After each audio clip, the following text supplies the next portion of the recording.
Some injustices, they don't just fade away. They hang in the air for generations, creating this tension that never seems to go away. Today, we're going to look at a really creative, new approach designed to finally resolve that feeling, that dissonance. We're going to talk about what it takes to finally play that resolving chord. So picture this. On one side, you've got Beethoven. He's sick in bed, and a visitor's at his piano, right? They play a chord, but they don't finish it. It just hangs there. And that unresolved sound, that dissonance, it drives him so crazy he literally drags himself out of bed just to go to the piano and play the final resolving note. Now, look at the other side, a totally different kind of unresolved chord. The brutal murder of Emmett Till in 1955. His killers were acquitted, they confessed later, but it was too late. And that injustice, it's still hanging in the air today. Okay, so one story is about music, the other is about a horrific crime. They seem completely unrelated, right? But what they both show us is this really deep human need we all have to resolve dissonance, that feeling of tension that just screams out for an answer. We just can't stand leaving things unresolved. All right, let's dive into that first part. We're going to really listen to this unresolved chord of injustice and try to figure out, why does it just keep echoing? There's this line from Genesis that just nails this feeling. The voice of thy brother's blood crieth unto me from the earth. It's this idea that unresolved violence, it doesn't just vanish, it becomes this constant cry for justice. It's like the story of Emmett Till and so many others is still crying out, creating this societal dissonance that we just have to address. Okay, so if we can all hear this cry for justice, why haven't our systems been able to fix it? Let's get into section 2 and see where traditional justice really falls short. So, get ready for this number. 1. Just 1. The Emmett Till Act was a landmark piece of legislation, right? It was designed to reopen hundreds of unsolved civil rights cases. And since 2008, you know how many convictions it's led to? Just 1. That's not just a statistic. That's the sound of a system that's just not working for these kinds of cases. And here's the thing, it's often because we're using the wrong tools for the job. Think about it. Traditional courts, they're like a scalpel. They're great for focusing on one person's guilt, but they're not built to tackle a massive systemic issue like historical racism.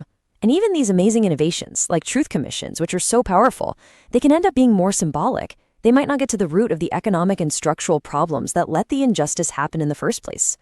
So this all leads to a really big question.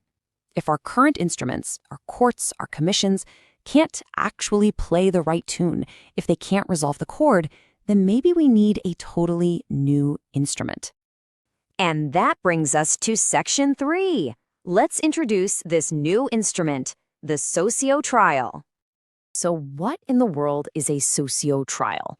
Well, it's a justice mechanism, but it's driven entirely by the community. And here's the key. It's not about finding someone guilty or not guilty. It's about using participation, telling the truth, and getting creative to really face these old wounds and the systems that created them.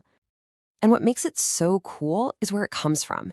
It's like this incredible blend of ideas. You've got restorative justice, which is all about repairing harm. You have lessons from transitional justice, like the Truth and Reconciliation Commission in South Africa. And then, and this is really interesting, it pulls from the world of theater, specifically things like theater of the oppressed and sociodrama, which use role-playing to build empathy and solve problems. Okay, so how does this actually work? Let's move to section 4, where we're going to think about justice as a kind of performance. Now, I know what you might be thinking. Performance and trial together sounds a lot like a show trial, right? One of those manipulative political things. But this is the absolute opposite. A show trial is a weapon of oppression. A socio-trial is a tool for healing. One is forced propaganda, the other is a voluntary, community-led process designed to create real empathy.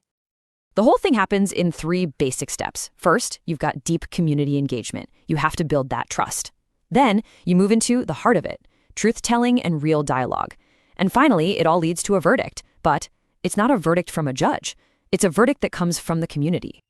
And this is where it gets really innovative. People aren't just sitting around listening to speeches. No way. They're actively involved. They're using these sociodrama techniques, like role-playing.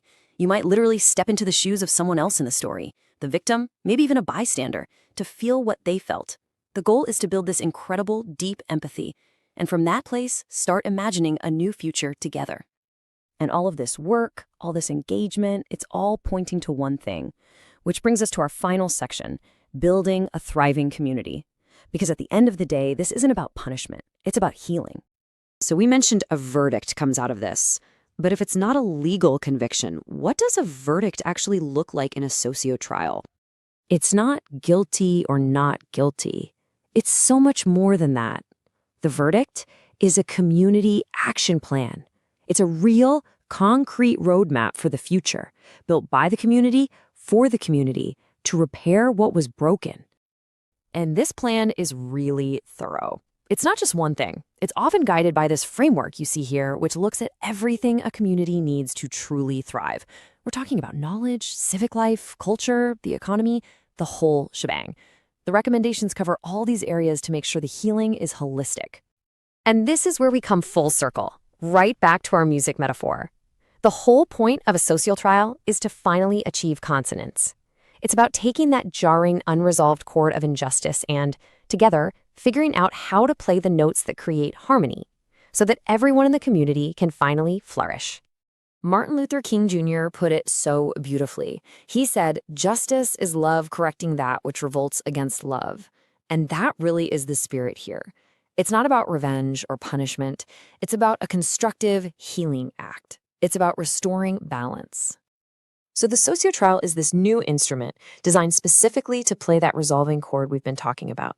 It's not easy, it takes courage, it takes creativity, and it takes a real shift from punishment to healing. And that leaves us with the final question, really for all of us. Do we have the courage to actually play it?